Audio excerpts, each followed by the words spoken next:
long time coming, but we're finally going to put a railing for the loft. As you can see, we've been using 2x4s and 2x3s that we put up there, a couple months ago to make it so that we wouldn't fall out, but now it's time to actually put a nice railing in place. So we stopped at Barton Lumber. Alright, here we are at Barton Lumber in Barnstead on our way up to the lake, and we just picked up the rest of the rough cut that we need to be able to finish out the railing and do the tops of the walls. And actually you can see here, the top of the railing, we've got some nice stuff that they put together for us. Fit it all in the car. We're going to head up now. As you can see, it's raining a little bit, which is a bummer, but we wanted to get this stuff all set so we can finish those projects. And we picked up the materials that we needed, and we've got them here. We're going to start the process. So the first thing is to cover this front joist up with a piece of rough cut. So we're going to go ahead and put that on there. We've measured this to be 9 1/4, so we're going to put those, we have 2 8-foot pieces, we're going to put those on the front, start installing some baluster and a top rail that we put in place. So here we go. So first we had to remove the existing railings and the ladder and the curtain rod that we had installed on here earlier on in the year.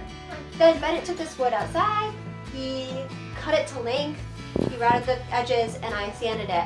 And we're going to go ahead and install these baseboards right here.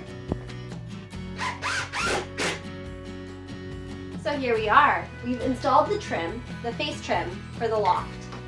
We've also put the ladder back up. So the next step is to start measuring out and cutting the balusters for the rail for the loft.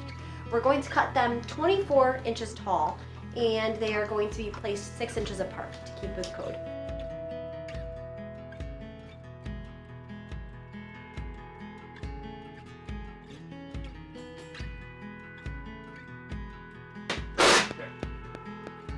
All right, as you can see, we got this railing in here. We made sure the top was level, and we also made sure each of the balusters was plumb. That way it's all nice and uniform. You'll notice that there are 2 that are missing. That's because we ran out of stock, thinking that we were going to do 18 inches instead of 24. But now we've got one side in, we're going to go ahead and do the other side. It feels strong. I'm not worried at all. Can you check it out, Clark? Make sure it's good? Yeah. Yeah. The danger is obviously he could slip through this crack here, but we'll get that taken care of in the next couple weeks.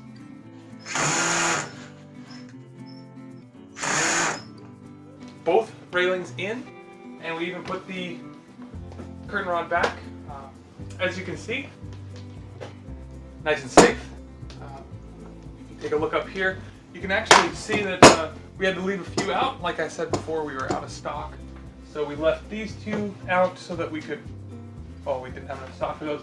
And we actually left one out as a template so that when we do get the stock in a week or 2, that we can match it up exactly. Only thing left is to put in a post in the middle so that we can have it anchored there. But it's anchored to the walls on both sides, and we're all set, safe, and classy. Rolling.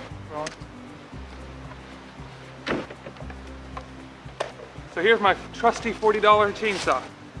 A few small things about this. Bought this chainsaw from a gentleman who had left it with fuel over the winter. So I had to clean the carb out, replace the fuel filter, drill out the vent, adjust the high-low. We got a running chainsaw. So what I did is cut down a couple trees. And you remember there's a couple trees that we cut down a few weeks ago. They're still here, so we need to really clean this up. So if you look over here, you can see, well, we've got 2.5-ish down trees with a lot of branches.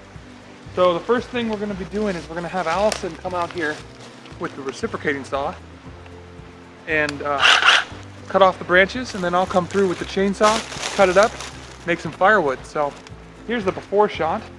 A lot of branches, a lot of tree.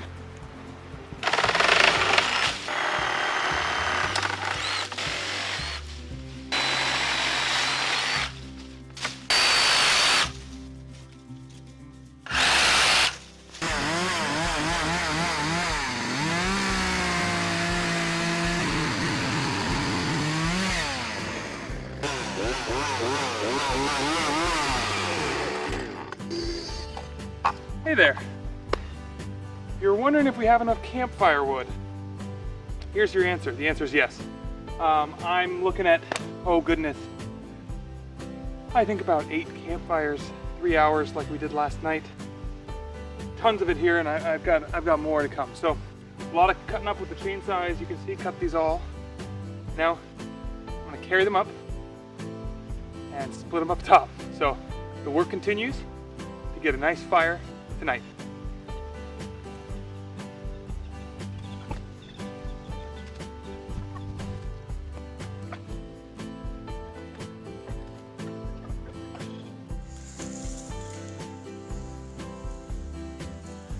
Even Clark gets into it, carrying some wood back to the fire. This way, Clark.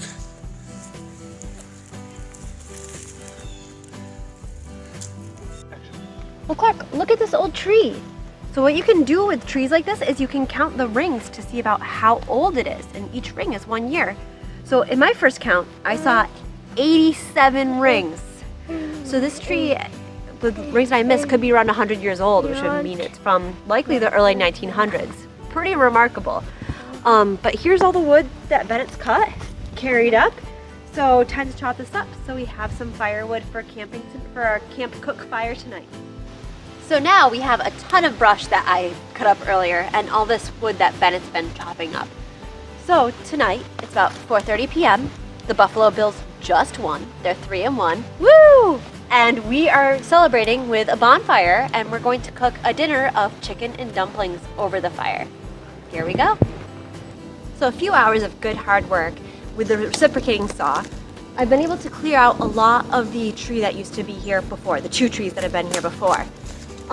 So what we're doing next is each week we're trying to take down a couple of trees so they can dry out, and we can cut up the wood this fall so we can be ready for building the main cabin next year. So the next thing we're doing is clearing out some of these small trees, some of the limbs out of this tree behind here, so we can take these 2 trees and pull them down this way.